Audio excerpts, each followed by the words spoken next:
Rosa, boa tarde. Bem-vinda. Tudo bem, querida?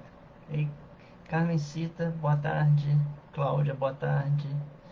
Rosa, um abraço pro Nivaldo, por favor. Cláudia. Jefferson, boa tarde. Um abraço para todas as famílias. Sua netinha, para as duas filhas. Carmen. Cláudia, para sua mãe e para seu pai. Jefferson, para sua mãe. Para os seus avós. Dona Dice, boa tarde. Um abraço para a senhora. O Bruno também, viu, Rosa? Boa tarde, Marcelina. Como é que você está? Fabiola, boa tarde, tudo bem? Hoje você não está no núcleo, né? Hoje está aqui. Um abraço para você, pro Alisson. Seu Wagner, boa tarde. Como é que estão as coisas? Tudo bem? Um abraço para Simone.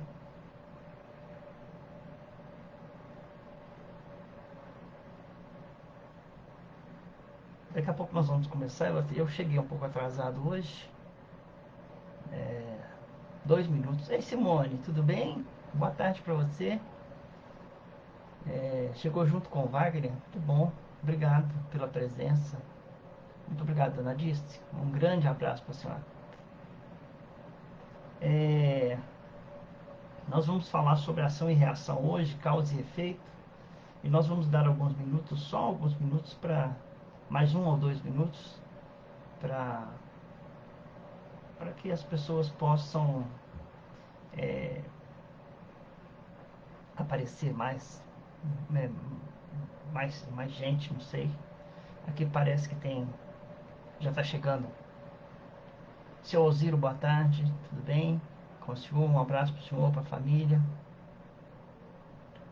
Daqui a alguns minutos nós vamos começar. Aliás, menos de 1 minuto.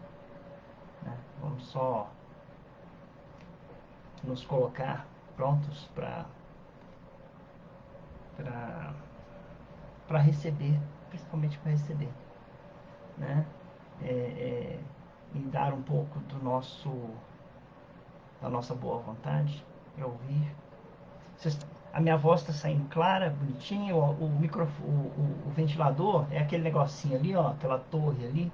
Ela está incomodando vocês? Está muito calor aqui, então tá difícil de eu ficar sem ventilador.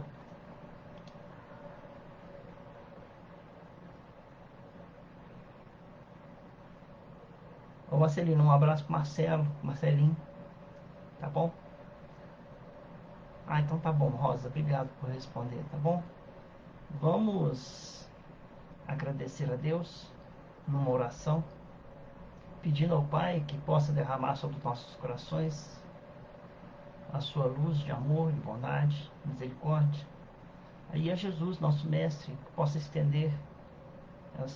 esse estender neste momento as suas luzes sobre todos os nossos lares, nossos corações, nossas mentes também, para que tenhamos um encontro equilibrado, onde possamos buscar no Evangelho o conhecimento que tanto necessitamos para seguir nas lutas do nosso dia a dia, que necessário é seja vivida essa vida em equilíbrio, que nós possamos alcançar esse equilíbrio através do Evangelho e do estudo do Evangelho e das obras é, básicas do Espiritismo. Muito obrigado pela oportunidade que o Senhor nos permite estar aqui nessa tarde, enquanto também na nossa casa, neste momento, iniciamos um trabalho que ambos possamos ser iluminados por sua luz. Que assim seja. Agradecemos a nossa mentora, irmã Lúcia, por tudo quanto tem feito por nós. Louvada seja a luz que nos uniu no amor do Cristo. Nós vamos falar sobre ação e reação. Mas antes eu vou falar de um assunto que chegaram para mim e citaram sobre o livro Memórias de um Suicida, né? Se poderia ser lido ou não Memórias de um Suicida. E eu digo que quando eu entrei no Espiritismo, lá em 93, eu fui logo de cara, um dos primeiros livros que eu li foi Memórias de um Suicida, né? E eu confesso que naquela época, né, ainda não tendo muito terreno de estudo, eu tive muita dificuldade de ler, né? Me impressionei bastante com as primeiras páginas do livro, aquela parte em que o espírito Camilo Castelo Branco, Cândido Botelho, Camilo Cândido Botelho, ele descreve, né, do Vale dos Suicidas. E eu tive muita dificuldade de ultrapassar, inclusive pela falta de conhecimento, né? Então, se nós tivermos a oportunidade de um dia nós formos estudar o livro Memórias de um Suicida, que nós possamos passar primeiro pelas obras básicas do Espiritismo, né? Que seriam, primeiro, o Livro dos Espíritos, né? Eu recomendaria depois, vamos supor que você tivesse o objetivo de ler o livro Memórias de um Suicida. Então eu primeiro leria o livro, estudaria o Livro dos Espíritos, depois iria por Código Divino, que é o Evangelho segundo o Espiritismo, depois eu iria para o livro Céu e Inferno, que seria um livro que poderia ter outro título, que seria Causa e Efeito, Ação e Reação, né? Que também serve muito porque tem vários casos lá, né? 67 casos de desencarnes, alguns violentos, outros por suicídio. Aí depois eu leria o livro dos médiuns e finalmente eu leria o livro A Gênese. Depois eu partiria para os livros de André Luiz, né? A série Nosso Lar. Depois eu também leria Emmanuel, da parte do romance e da parte filosófica de Emmanuel, para depois parar no livro Memórias de um Suicida. Se esse eu posso recomendar para vocês um caminho seguro para compreender o livro Memórias de um Suicida, seria este o caminho ideal, né? Somente assim nós poderíamos entender ou compreender a mensagem de Ivone do Amaral Pereira, a mensagem de Camilo Cândido Botelho, que na verdade é um escritor português que chamava-se Camilo Castelo Branco, né? E eu estou comentando sobre o livro Ação e Reação, aliás, sobre o livro Memórias de um Suicida, porque eu vou contar aqui a história do Mário Sobral, que consta do livro, né? Mário Sobral, um jovem rico e bonito, né? Que teve uma mãe cuidadosa que ensinou a ele é, é, ensinou a ele é, um principal ensinamento que ele cita no livro, que a vida é eterna, né? Mas que se é, é, é, aproveitando da sua beleza, aproveitando do seu carisma, ele casou rápido, teve 3 filhos e se apaixonou por uma mulher chamada Eulina, né? Eulina que era uma mulher má, perversa, como se diz no livro, que queria só, única e exclusivamente, o dinheiro de Mário Sobral. Né? Antes de eu ter que continuar, eu vou cumprimentar o Júlio. Júlio, boa tarde. Ei, Rita, boa tarde. Um abraço para você, um abraço para Aline, para Lucas e para Robson. Deixa eu ver quem mais chegou. Acho que foram esses. Então ele se apaixonou. Ele terminou o casamento dele, abandonou, largou a mulher dele, largou os 3 filhos e foi viver com Eulina, mal sabendo que Eulina só queria o dinheiro dele. E foi feito, né? Eulina dissolveu a fortuna toda de Mário Sobral, né? E terminou com ele, né? Um dia, Mário Sobral foi lá tomar satisfação e foi humilhado por Eulina. E aí, num momento de raiva e desespero, ele enforca né, com as mãos, pescoço, né, nas mãos do pescoço de Eulina, mata Eulina. Vendo que tinha cometido aquele crime, ele imediatamente se arrepende e suicida com uma, com um lençol na cama deles lá. Ele desfaz o lençol, faz uma corda e suicida, né? E da mesma forma, Camilo Castelo Branco, aos 40 anos, fica cego e, não aceitando a cegueira, ele se mata com um tiro, né, no ouvido. E ambos vão parar na mesma caverna, né?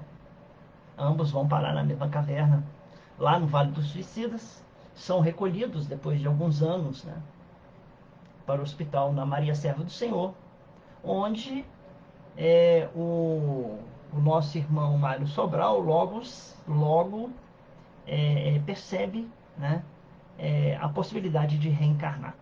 E ele vivia olhando para as mãos dele, falando assim: essas mãos aqui, elas, eu não deveria ter mãos, porque essas mãos foram o motivo de eu assassinar o meu amor, né? Então, as mãos dele, lá na época mesmo, no perispírito, as mãos dele somem, né? E ele é, é, e ele passa a ser um espírito sem mãos, mesmo estando desencarnado. Ele não tinha as mãos. Enquanto Camilo Castelo Branco, ele não quer reencarnar de jeito nenhum. O Mário Sobral, a primeira oportunidade que tem para reencarnar, ele aproveita e reencarna, né? Boa tarde, Fátima. Boa tarde, Fabrícia. Um abraço para vocês. Fabrícia, um abraço para sua mãe. Dona Dilma, um abraço para Vitória. Fátima, um abraço para todos da sua família. Eu sei, imagino, a leitura errada de livros, principalmente tão densos quanto Memórias de um Suicida, Fabiola, fazem com que a gente se impressione, sem que, na verdade, precisássemos nos impressionar, né? O Espiritismo é claro, é limpo na sua mensagem, e nós não precisamos temer o que está escrito, porque vem para o nosso engrandecimento como seres humanos, como espíritos eternos. Então, ele reencarna, né? Enquanto Camilo fica enrolando a reencarnação. 40 anos se passam quando um dos instrutores chama Camilo, né? Com mais de 40 anos se passam, na verdade 52 anos. Mas 40 anos foi mais ou menos quando eles Camilo foi chamado para ver como que estava Mário Sobral, né, na encarnação dele. Então, o Camilo chega no Nordeste, né, e vê a situação, né? O,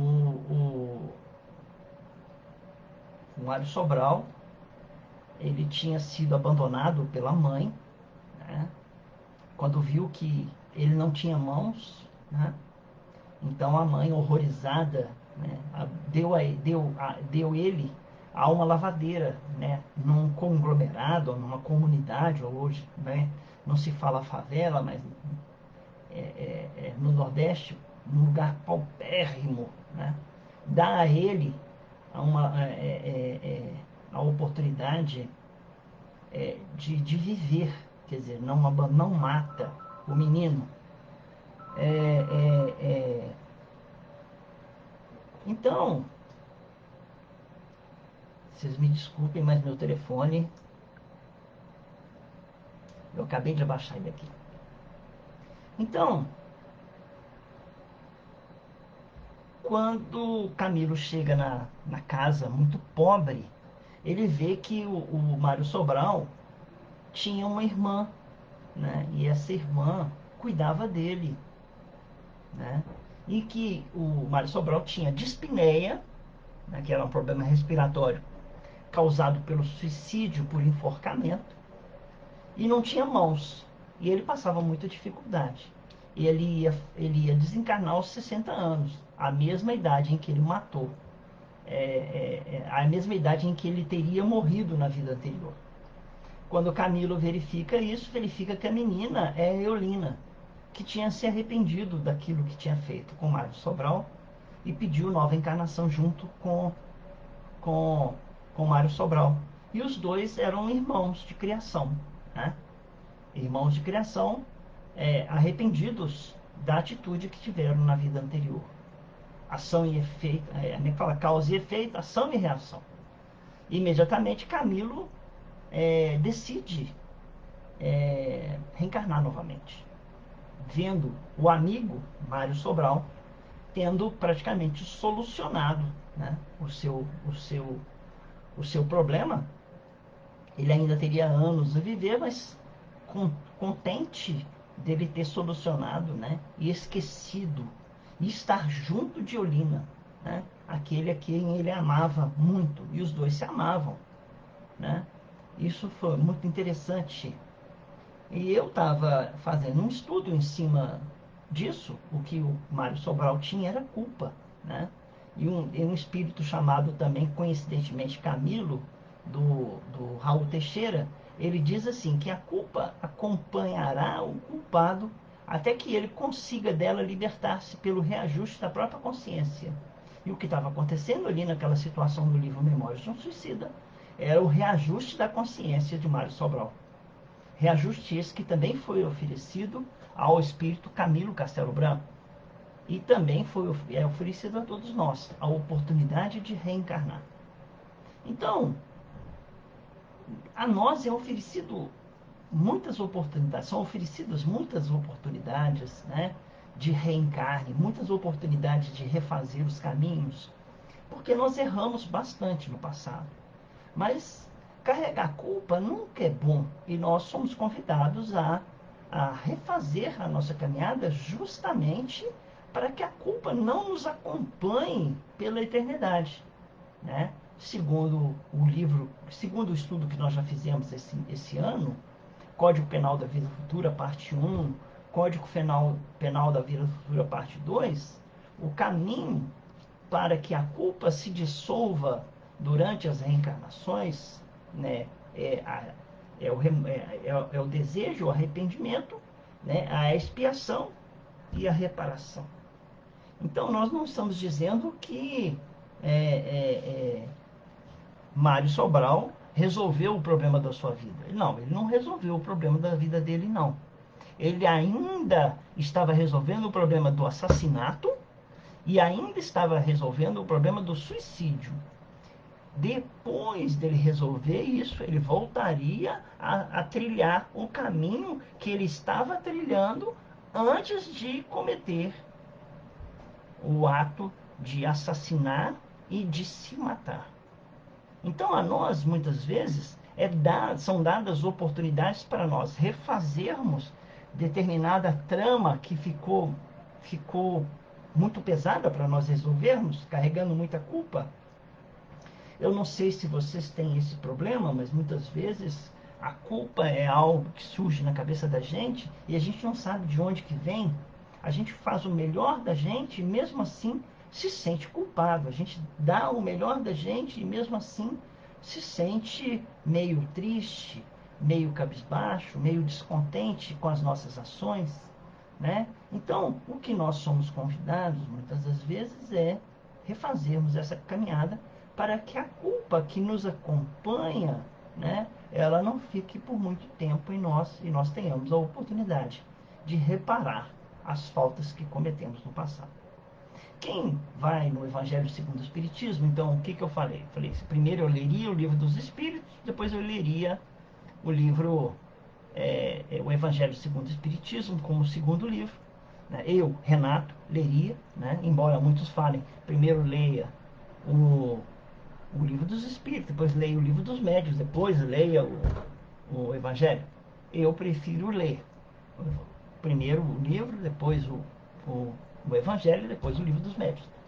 Então, está escrito na introdução assim, que o Evangelho ele é dividido em 5 partes, né? Os atos comuns da vida do Cristo, os milagres do Cristo, as predições que Cristo fez, as palavras que foram tomadas pela igreja para fundar os seus dogmas e o ensinamento moral. E em cima do ensinamento moral que foi feito o livro Evangelho segundo o Espiritismo. Então, diz Allan Kardec na introdução que diante desse código divino, que código divino?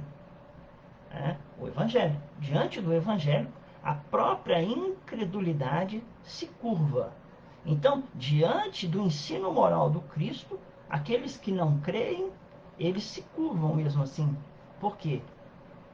Os ensinamentos do Cristo, na parte moral, são irretocáveis.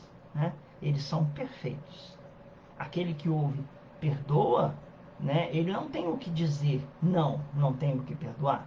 A quem te bater na face esquerda, oferece a direita. Não tem o que discutir nos ensinamentos do Cristo, principalmente nos seus ensinos morais. Então está escrito assim, diante desse código divino, a própria incredulidade se curva.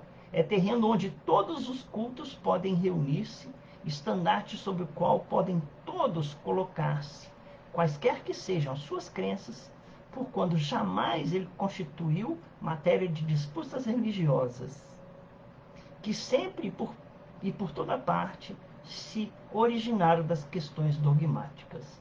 Então todos os problemas que nós temos hoje em religiões, em desencontro de ideias religiosas, elas não estão nos ensinamentos morais de Jesus. Elas estão naqueles ensinamentos que causam os dogmas, né? Que cada um interpreta de uma maneira, não os ensinamentos morais, mas os ensinamentos dogmáticos, né? E aí essa interpretação causa confusão. Aí continua Kardec. Para os homens em particular, constitui aquele código, o Evangelho, né, uma regra de proceder, que abrange todas as circunstâncias da vida privada e da vida pública.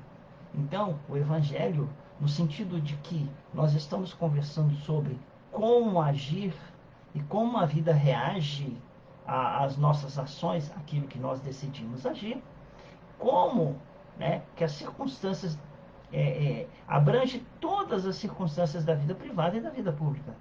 Né? O princípio básico de todas as relações sociais que se fundam na mais rigorosa justiça. Qual seria essa mais rigorosa justiça? Daqui a pouquinho nós vamos falar. Mas existe sim a mais rigorosa justiça ensinada pelo Cristo. Finalmente, acima de tudo, conforme Allan Kardec diz na introdução do Evangelho segundo o Espiritismo, o roteiro infalível para a felicidade vindoura. Quer dizer, se nós estamos à procura da felicidade, é através do Evangelho que nós podemos encontrar essa felicidade, que ainda não é deste mundo, mas ela é vindoura. E tenhamos e não podemos perder a esperança que daqui a pouco nós a encontraremos, dependendo das nossas ações, dos nossos pensamentos, das nossas decisões, das nossas escolhas, das nossas vidas. Boa tarde, Cláudia. Tudo bem com você? Seja bem-vinda. Um abraço para você, para sua família. Boa tarde, Regina. Tudo bem com você? Um abraço para você e para sua família. Muito obrigado pela presença. Então, terminando, Allan Kardec diz assim, o levantamento de uma ponta do véu que nos oculta a vida futura. Quer dizer, a oportunidade de nós entendermos o que ainda há de vir no futuro, sem que ainda estejamos no futuro. Né? É como se você levantasse o véu. O Espiritismo nos traz também a possibilidade de enxergar melhor o véu. Hoje nós temos uma visão clara daquilo que se nós prestarmos bem atenção, essa reencarnação minha, eu tentei já estudar a minha reencarnação, né? Essa reencarnação que eu vivo hoje no corpo de Renato, eu sei muito bem aquilo que eu posso ter sido, aquilo que eu fiz, aquilo que eu deixei de fazer, porque elas são muito claras, na medida que elas aparecem na minha vida, oportunidades que eu tenho que desfazer certas situações, ou trabalhar novamente outras situações, estando com pessoas que às vezes eu simpatizo muito, e estando às vezes com pessoas que têm uma dificuldade de relacionamento comigo e eu com elas, né? Então, no Evangelho, existem sim ensinamentos do Cristo, que nos mostram é, é, é, uma regra de como proceder, né? E que abrange todas as circunstâncias. E ela está no capítulo de Mateus 16, versículo 27, que diz assim: porque o Filho do Homem virá na glória do seu Pai e com os seus anjos, e então dará a cada um segundo suas obras. Se vocês forem lá na história de Mário Sobral, o capítulo voltado para Mário Sobral tem assim: a cada um segundo suas obras. Então, a cada um segundo as suas obras. Ação e reação, causa e efeito. Aquilo que nós fazemos, nós recebemos o efeito daquilo, das nossas escolhas, né, que virão mais cedo ou mais tarde, segundo nós nos arrependamos ou não, mas mesmo assim virão através da força do amor ou da força da dor. E nós não podemos reclamar, porque estamos à frente do Evangelho, código divino, que nos ensina, além de que a cada um segundo as suas obras, segundo diz Paulo, né, também diz a cada um segundo as suas obras, dizendo assim Paulo em Gálatas, em Romanos: a vida eterna para aqueles que, pela constância do bem, visaram a glória, a honra e a incorruptibilidade. Palavra difícil. A ira e a indignação para os egoístas, rebeldes à verdade e submissos à injustiça. É uma escolha. E nós estamos numa vida de escolhas, né? Boa tarde, cheia de charme. Seja bem-vinda. Um abraço para você, um abraço para sua família. É uma escolha, né? Segundo Paulo mesmo diz, porque Paulo foi muito claro nas ideias dele, de Deus não se zomba. O que o homem semear, isso colherá.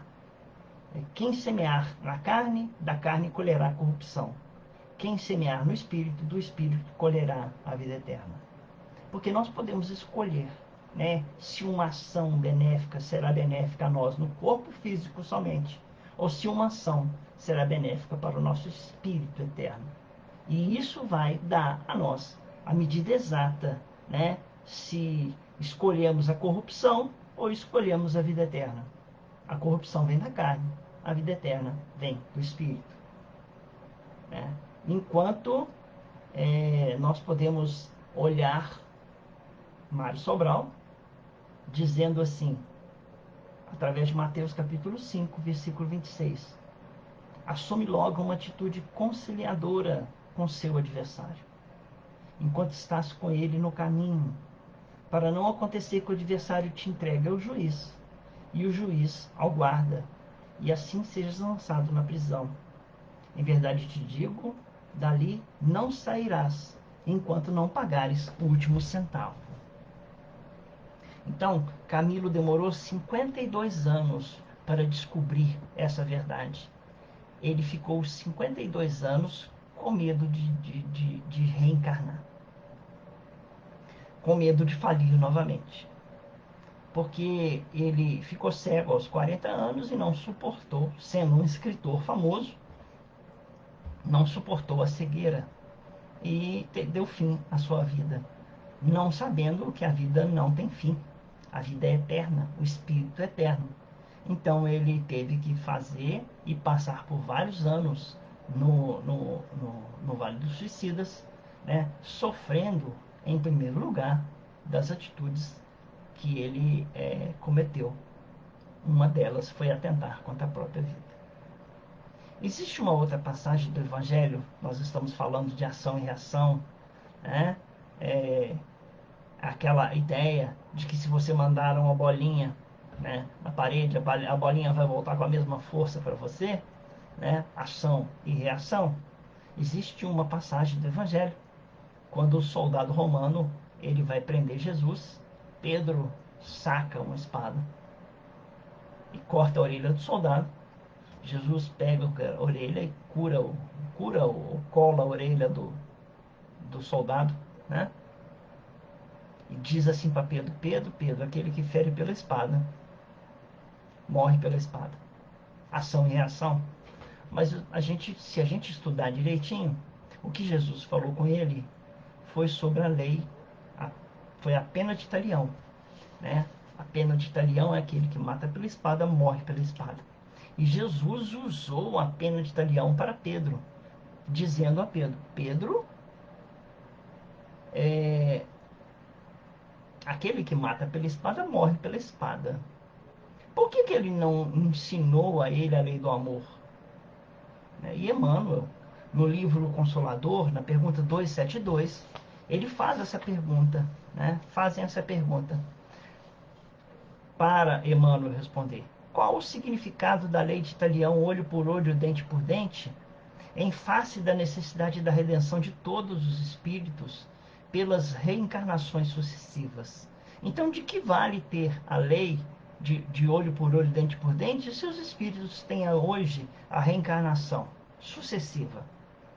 E Emmanuel escreve na resposta dele que aquele espírito que ainda não conhece o amor, ele ainda está sob o jugo da lei de Talião.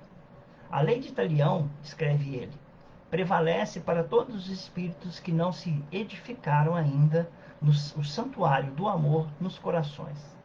Quando Pedro saca a espada e corta a orelha, ele não estava ali amando, ele estava ali usando da violência para proteger Jesus, quando Jesus ensinava o amor. Aqueles que não usam o amor ainda estão jungidos, unidos, ligados à lei de Talião, né? Segundo Emmanuel, né? Que, na verdade, representam a quase totalidade dos seres humanos. Então, quase todos os seres humanos ainda estão ligados na lei de Talião. E nós hoje temos a oportunidade de compreender a palavra do Cristo através do Espiritismo e fugir à lei de Talião, usando, na verdade, a lei do amor, né? Então, quando a lei de amor nos atinge, nós podemos usar não aquele que mata pela espada, morre pela espada, mas o amor o amor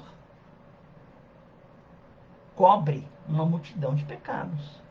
Então, quer dizer, você, ao invés de ter de morrer pela espada, amando, você repara as faltas que fez no seu passado, usando simplesmente a lei de amor ensinada pelo Cristo.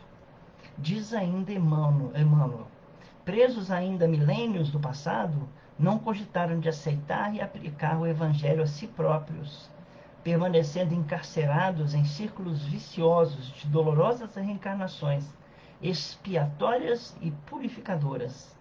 Tem muitos de nós, espíritos, que vivemos no planeta Terra, que ainda estamos encarcerados em círculos viciosos de reencarnações expiatórias, enquanto não conhecermos e não nos darmos a oportunidade do amor, né?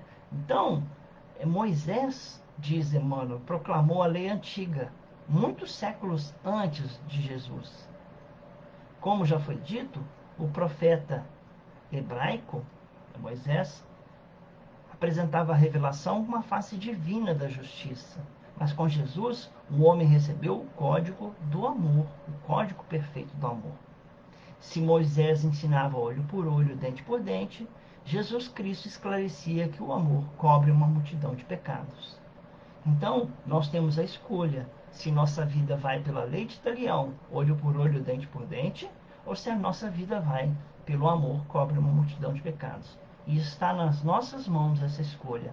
Se nós escolhemos um caminho do bem, ou se nós escolhemos o caminho da dor, né? E muitas vezes, por desequilíbrio, muitas vezes por desatinos, nós continuamos a escolher o caminho da dor. E aí nós ainda estamos presos à lei de Moisés, que é a lei da justiça, que diz olho por olho, dente por dente. Aquele que mata pela espada, morre pela espada. Então, ainda a maioria da população mundial ainda está ligada a essa lei, né? E nós, como espíritas, hoje temos a oportunidade de usar a outra face da lei, que é qual? O amor cobre multidão de pecados, mas é uma escolha. Aí termina Emmanuel. Daí a verdade de que as criaturas humanas se redimirão pelo amor e se elevarão a Deus por ele, anulando com o bem todas as forças que lhe possam encarcerar o coração nos sofrimentos do mundo. Nós não vamos dizer que seja uma tarefa fácil, mas nós estamos exatamente no período próprio para que nós possamos trabalhar dessa forma, né? Amando profundamente, mesmo aqueles que fazem de tudo para nós não os amá-los, né? E essa é a verdadeira coisa.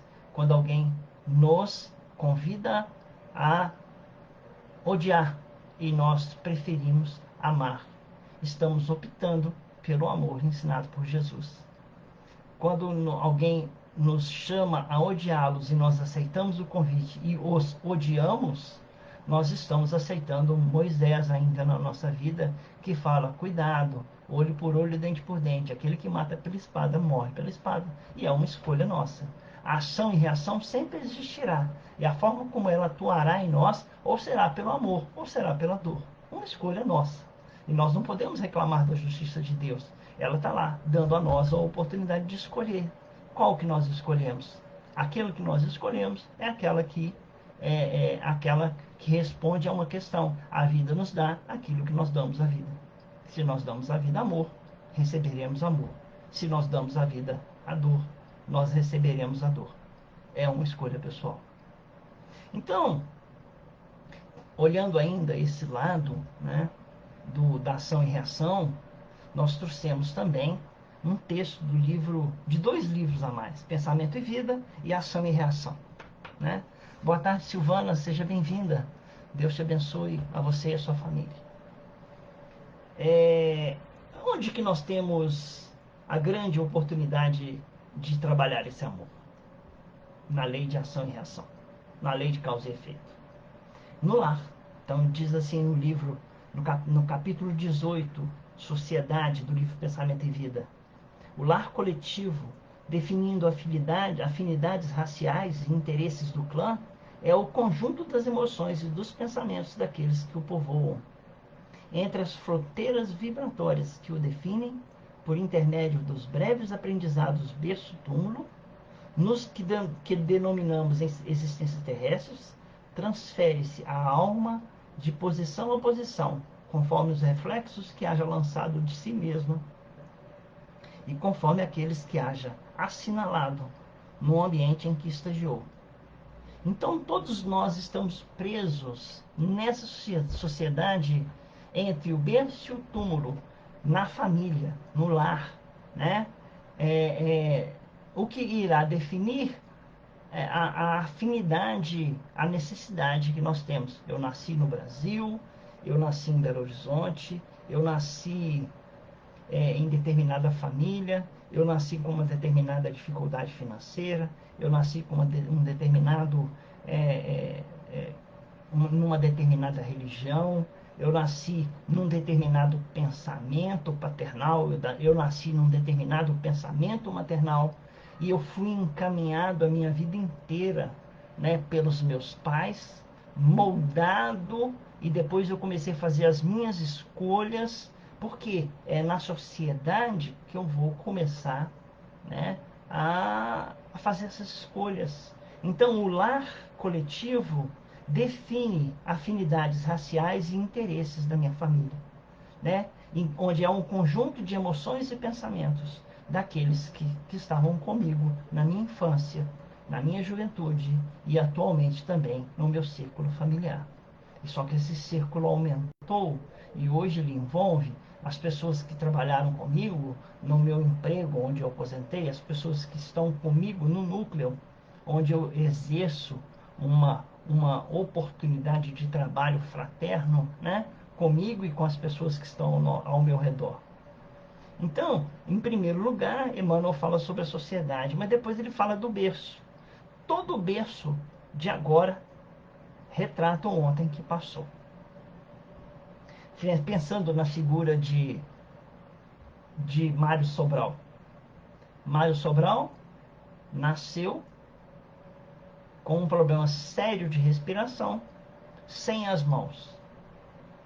À primeira vista, o que aconteceu?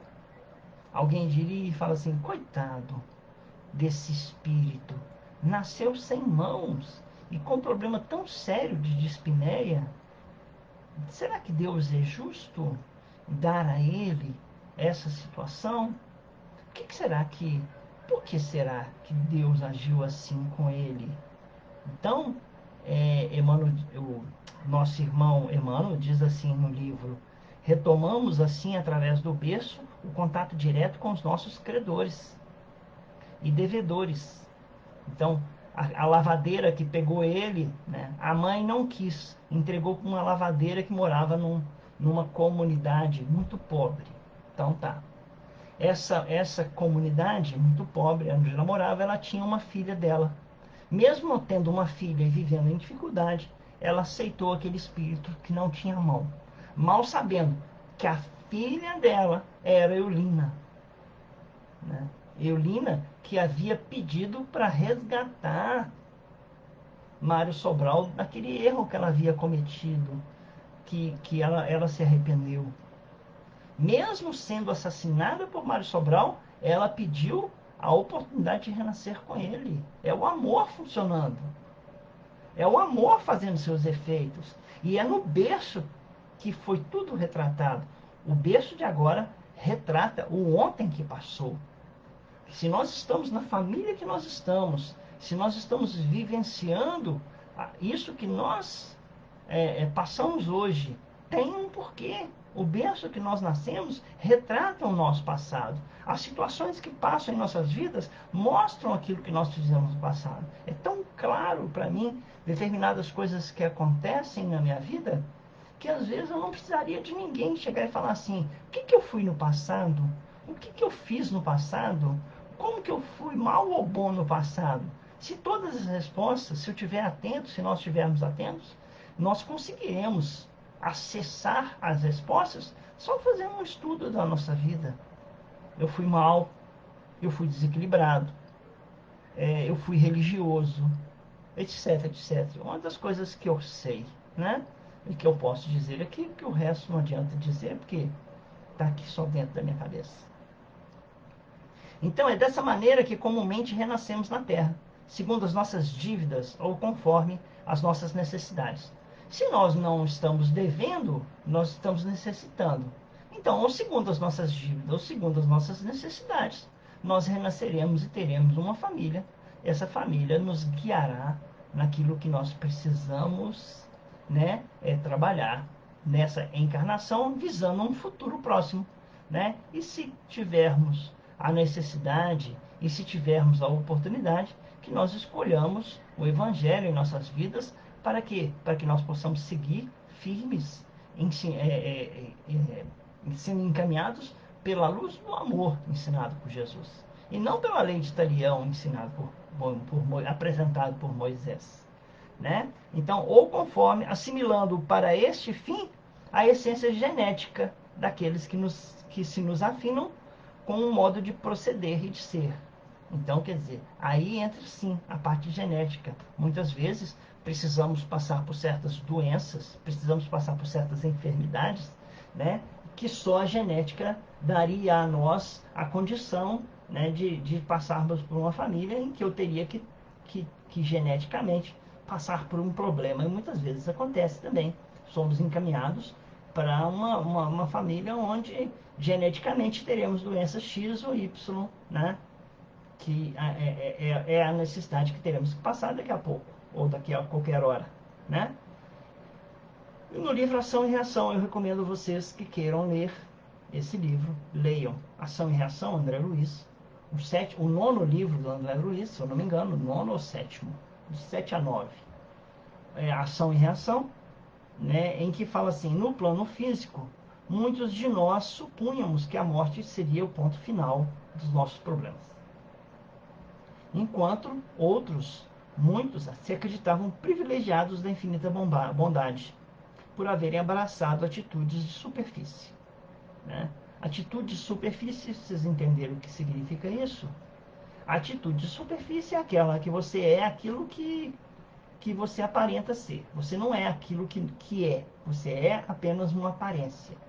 Daqui a pouco nós vamos falar sobre isso. Nossos atos tecem asas de libertação ou algemas de cativeiro para a nossa vitória ou nossa perda. Então as nossas escolhas, as nossas atitudes, os nossos pensamentos, as nossas ações, elas tecerão para nós asas que nos elevarão aos céus ou algemas que nos prenderão à terra. E nós não podemos culpar Deus por isso. São nossas escolhas. Então hoje que nós somos confrontados com essa verdade de que as nossas escolhas nos elevam aos céus ou nos prendem à terra, nós podemos dizer, foi uma escolha minha. Né? Eu estou aqui e devo resgatar essa dívida para comigo ou para com alguém que esteja ao meu redor, necessitando às vezes muito de mim. Né? Então, nós terminamos essa parte e vamos fazer um link, né, com um livro que eu estou lendo, que se chama, e nós já comentamos ele, tá aqui, ó.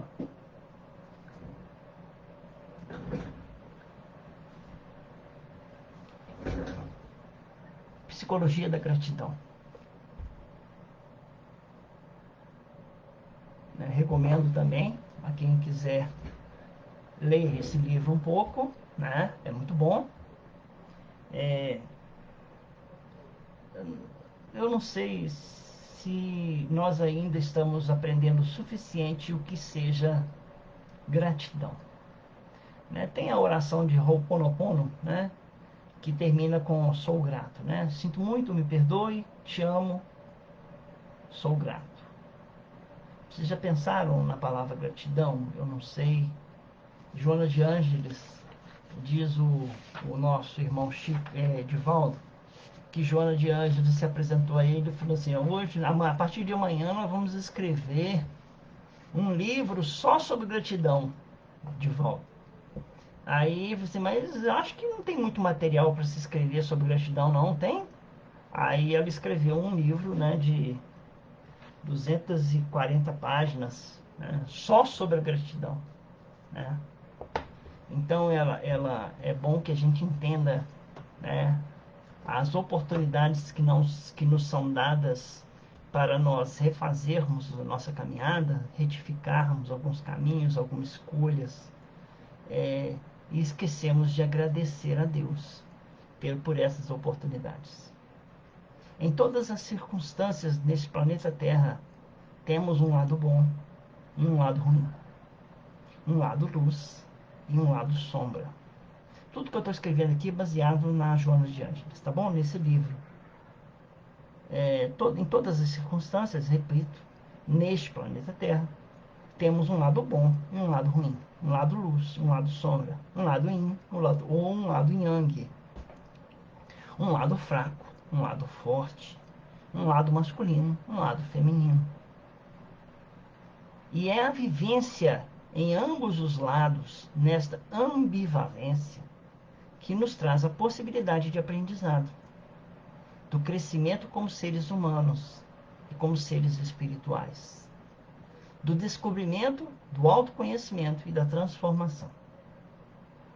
Então, muitos de nós enxergamos, né, ao nosso redor maldade ou luz.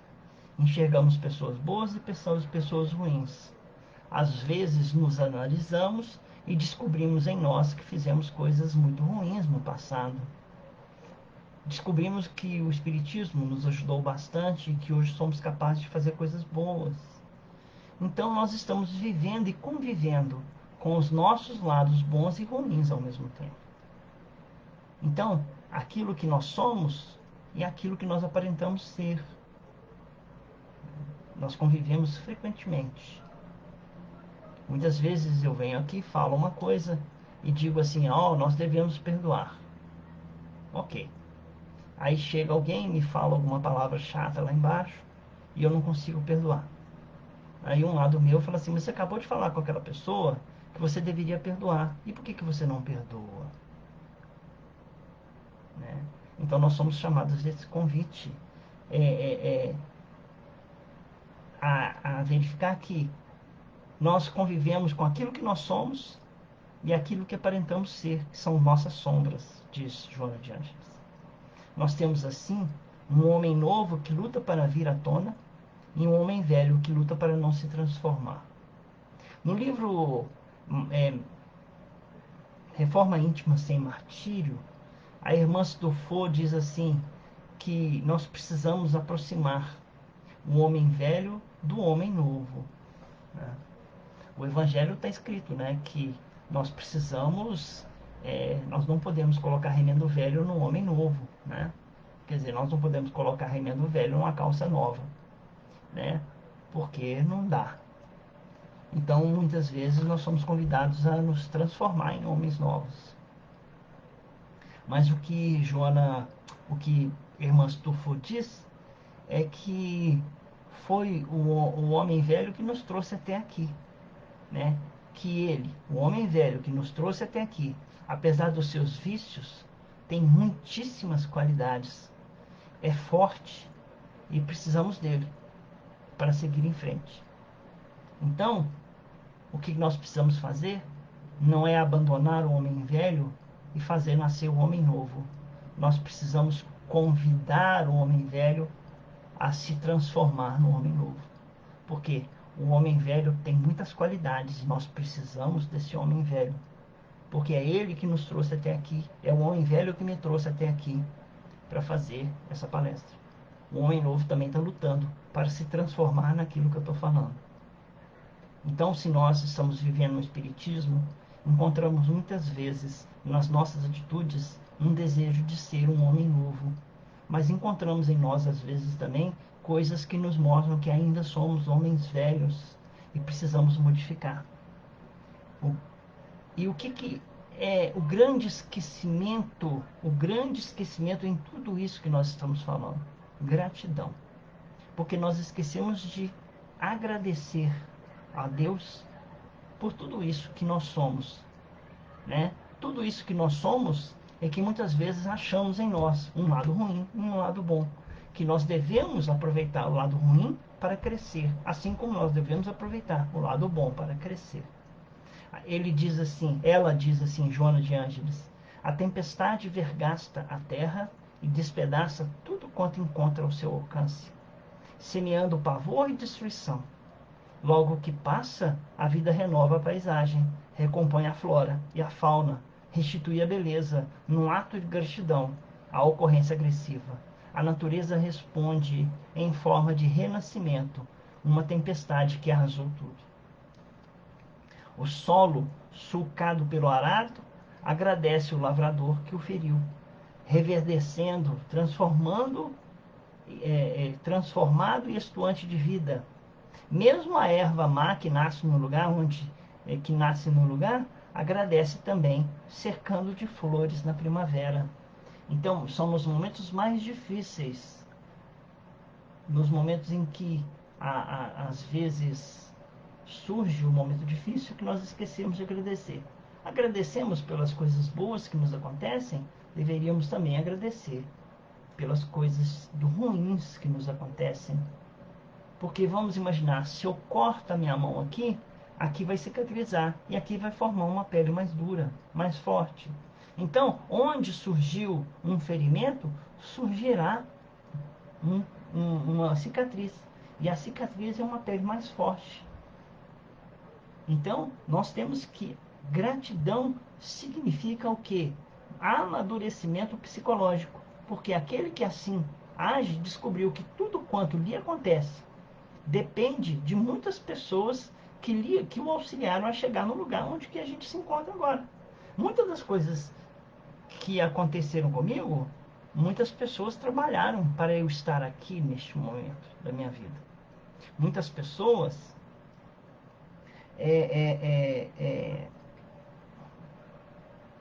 fizeram com que isso aqui acontecesse. E muitas vezes eu tive que passar por momentos de sacrifício e dor para que isso acontecesse. Então, atrás de mim existem irmãos que me ajudaram e me tentaram muito e que hoje me puseram mais forte para estar aqui. Compreendem? Então, a Carmen mandou para mim hoje uma figurinha que ela não sabia que ia servir muito para a palestra de hoje. Estava dizendo assim: sejamos gratos às pessoas que nos fazem felizes. Mas segundo a Joana de Ângeles, diz, sejamos gratos às pessoas que nos fazem infelizes também. São elas que nos fazem crescer no plano espiritual. Gratidão sempre. Sabe? É gratidão que deve nascer dos nossos corações, mas a gente não pode, não deve, nós já estamos encerrando. A gratidão não deve ser figura que a gente exige que os outros sejam conosco. Existe uma frase de Confúcio que diz assim: haja com bondade, mas não espere gratidão. Né, Carmencita? Haja com bondade. A Pati chegou, eu cumprimentei ela. Pati, tudo bem, Pati? Seu Vitor, boa tarde também. Desculpa eu estar respondendo só agora, que eu estava concentrado aqui, tá bom? Seu Vitor, boa tarde, um abraço para a família. Pati, boa tarde, um abraço para sua mãe e para seu pai. Então, gratidão é de nós para com os outros, não o contrário. É gratidão, mas não espere gratidão dos outros, que muitas vezes você poderá não ter. Né? E muitas vezes as pessoas desistem de serem boas porque não encontrou uma palavra dita assim: obrigado, viu, por você ter me ajudado. Você não tem que esperar um obrigado por você ter me ajudado. Quem é grato, às vezes, pelo serviço aparecer, que fala assim: oh meu Deus, tomara que surja alguma coisa para eu provar ao Senhor que eu tenho a oportunidade de ajudar. Aí você ajuda a pessoa. Aí você chega assim e fala assim: pô, mas ele nem agradeceu, que coisa, né? Que coisa. Eu nunca mais vou fazer bem para aquela pessoa. Ela não agradece. Mas já Confúcio, olha para você ver, Confúcio dizia: haja com bondade, mas não espere gratidão. Não precisa de gratidão. E para terminar, eu trouxe um poema, uma música que vai dizer quantos anos eu tenho. Né? Quem conhece aí da minha idade, ou perto da minha idade, conhece Mercedes Sosa. Né? E conhece a música chamada Graças à La Vida. Né? Que diz assim: graças à La Vida, que ele me ha dado tanto. Vocês lembram dessa música? Ela é muito antiga, né? E eu não vou cantá-la para vocês, mas eu vou cantar um poema, eu vou falar um poema para vocês, que é a letra dessa música, para vocês entenderem o que é gratidão. E ela diz assim, essa música: obrigada à vida que me tem dado tanto, me deu dois olhos que, quando os abro, distingo perfeitamente o preto do branco. E no alto do céu, seu profundo estrelado, e nas multidões, o homem que eu amo. Obrigado à vida que me tem dado tanto, me deu o som do alfabeto, e com ele as palavras que eu penso e declaro. Mãe, amigo, irmão, e luz iluminando o caminho da alma de quem estou amando. Obrigado à vida que me tem dado tanto, que me deu a marcha dos meus pés cansados. Com eles andei cidades e charcos, praias e desertos, montanhas e planícies, e a sua casa, sua rua e seu pátio. Obrigado à vida que tem me dado tanto, me deu o coração que agita seu corpo, quando olho o fruto do cérebro humano, quando olho o bom tão longe do mal, quando olho o fundo dos seus olhos claros. Obrigado à vida que tem me dado tanto, me deu o riso e me deu o pranto. Assim eu distingo alegria de sofrimento. E os dois materiais que formam meu canto. E o canto de vocês, que é o mesmo canto. E o canto de todos, que é o meu próprio canto. Então, nós temos que agradecer a Deus e agradecer a vida. Né? A vida que tem nos dado tantas alegrias, para que a gente saiba que há esperanças, e tantas tristezas que nos ensinam que nós podemos trabalhar beneficiando, né, a outros irmãos. Semana passada, o Silvio me fez uma pergunta dizendo assim: qual é a largura do caminho do meio? Quando o Buda ensina o melhor caminho do meio, qual é a largura do caminho do meio, né? E aí o espírito que estava aqui comigo, né, na hora me deu a resposta. E eu na hora eu respondi, mas eu quero lembrar para vocês que a gratidão é assim. Eu fiquei meio perdido na pergunta, mas a resposta veio na hora. A largura do caminho do meio, você faz assim: estica os seus braços. Um dos seus braços vai se apoiar naquele que pode te levar mais para cima. E no outro braço, aquele a quem você pode ajudar a ir com você mais para cima. Muitas vezes a gratidão está em saber olhar os dois. Aquele que você está recebendo ajuda e aquele em que você está sendo ajudando. Né? Porque ninguém anda sozinho nesse mundo. Ninguém anda isolado nesse mundo. Nós não somos ermitões, nós não somos eremitas. Nós moramos juntos numa sociedade. Precisamos uns dos outros. E gratidão é agradecer a Deus pela oportunidade de estarmos todos aqui reunidos em nome de Deus, nos auxiliando a crescer nesse mundo que nos convida a ser melhor todos os dias. Tá bom? Agradecemos e pedimos obrigado pela oportunidade de termos aqui conversado um pouco. Desculpe se houve um pouco de confusão nas minhas palavras. Se alguém tiver dúvida, pode fazer perguntas, lancem as perguntas e eu responderei depois. Mas que nós possamos trilhar essa semana com muito amor em nossas vidas, aceitando as dificuldades que a vida nos apresentar, pedindo a Deus orientação para ultrapassar certas dificuldades que apareçam em nossos caminhos, que tenhamos lucidez suficiente para encontrar o caminho e as respostas que precisamos encontrar. Que assim seja. Obrigado à nossa mentora irmã Lúcia. Louvada seja a luz que nos uniu ao amor do Cristo. Que assim seja. Uma boa tarde a todos. Fiquem com Deus. Dá licença.